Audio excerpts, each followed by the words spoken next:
Well, I started writing and making up my own little stories when I was in second and third grade, and I had a teacher in third grade, Sister De Maria, who praised my writing. And so every day I would go home and write a poem for her.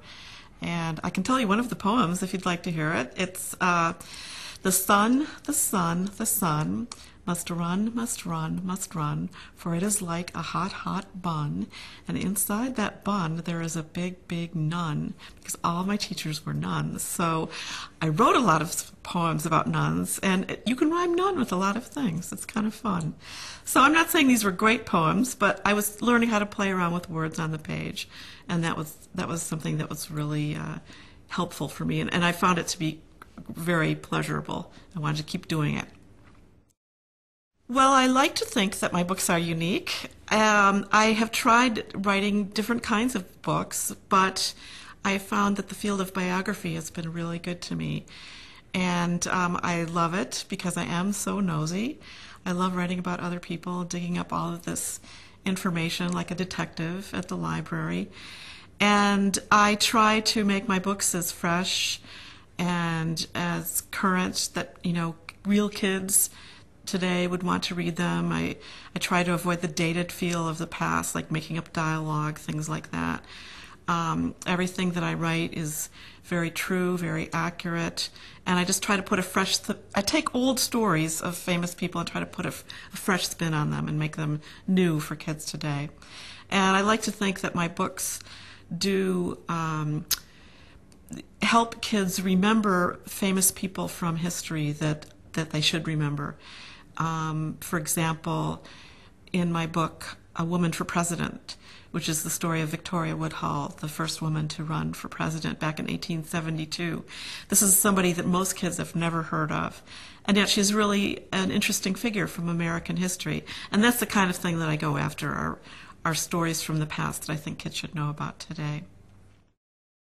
I do try to humanize the famous people from history, especially I would think in my Lives of books, which are all about the famous people, these icons from history, and what the neighbors thought of these famous people, which is just sort of a way of saying these are the very nosiest things that I could find out about each person, that they weren't marble busts that you see on a piano somewhere or in a library on the top shelf, old, dead, and moldy. These are real human beings with quirks and faults and interesting habits and different girlfriends and boyfriends and ways to spend their money and clothes and hair and underwear and little personality quirks and how they related to their children and their parents and just whatever I can find that makes them seem like real human beings. That's my goal. Gossip does have some bad connotations, but I like gossip. And I think most people do, whether they admit it or not. But most people are very much interested in gossip. And I think of gossip as a way for kids to learn about history by using gossipy details about people from the past. It's a way to hook readers in and tell them the other things that you want them to know about these famous people, why they're so respected, what their accomplishments were. So I think of gossip as a good thing. I try to put a good spin on it. And I have been interested in gossip ever since I was little. One time in 6th grade, our assignment was to pick any word from the dictionary that we wanted to and write a research paper about it. And the word I picked was gossip. So I can tell you a lot about gossip and what it means throughout history. It's an interesting concept, and I like to think of it as a good hook too. We're all secretly People magazine readers at heart, even though we might not admit it. Well, one of the most interesting people that I've researched, they're all fascinating, but Beethoven had a lot of personality quirks and a lot of problems with his neighbors. Beethoven actually had to move about once a year because of so many complaints from his neighbors. He played his music in the middle of the night, the same thing over and over again, drove the neighbors crazy. Wasn't big on personal hygiene, really didn't care about clothes or his hair, keeping clean clothes. His friends, and he did have friends because he was a very charismatic person, but they would try to help him out by when he would fall asleep, they would take his old crusty clothes away and bring in a new suit of clothes for him to wear the next day. He'd put on the new clothes and would not notice that there had been a change. So just was not into his clothes. Kept food around his apartment till it got old and moldy and very smelly. Kept a pot by his piano so he didn't have to go far when he had to go to the bathroom. I think the biggest common thread would be overcoming obstacles. Most of my stories end up being about people who had a lot of problems in their lives. They had bad childhoods. Came from disabilities, poverty, all kinds of disadvantages.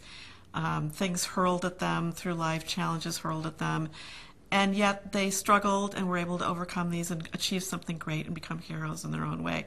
I think probably the most dramatic example of that would be my book Wilma Unlimited, which is the true story of Wilma Rudolph and how she became the fastest woman in the world.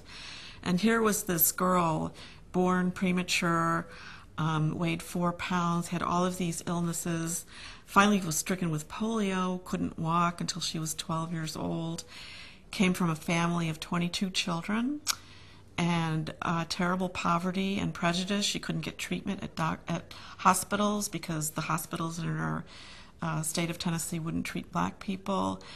And the story of how she overcame those obstacles and ended up at the Olympics as a runner, winning 3 gold medals at the Olympics, the first woman to do that, was probably the most amazing life story that I've ever heard. Well, I have a brand new series that I'm starting, and it's called Giants of Science. And these are individual books about famous scientists, and they're for a little older kids than I usually write for. They're for grades, say, 5 to 7. And they're more like chapter books they're not as heavily illustrated as my books usually are. They have black and white line drawings by a great artist named Boris Kulikov, who does these very quirky drawings. But these are a little more advanced. They go into more depth than my other books. We started out with Leonardo da Vinci as a scientist, and there's a lot of ways that you can look at Leonardo and think of him as our first scientist. He invented things, came up with concepts 500 years before a lot of other people did. He spent a lot of time dissecting bodies, corpses, and drawing these amazing drawings of what was going on inside the body. We think of him as an artist, but he's actually, in his life, only completed 13 paintings, and in fact his art was a way for him to finance his science. He couldn't figure out a way to get paid as a scientist. There wasn't even a word for scientist back in Leonardo's day. But by working as an artist, he could keep up with his science experiments. So he was a fascinating guy, and I got to go in that book. These books go a lot more in depth than my other books, and I don't have to be quite as concise and abbreviated. The Reading Rockets Meet the Author series is a production of WETA. Major funding for Reading Rockets comes from the United States Department of Education, Office of Special Education Programs. For more author interviews, recommended reading lists, and information about teaching kids to read, please visit us online at www.readingrockets.org.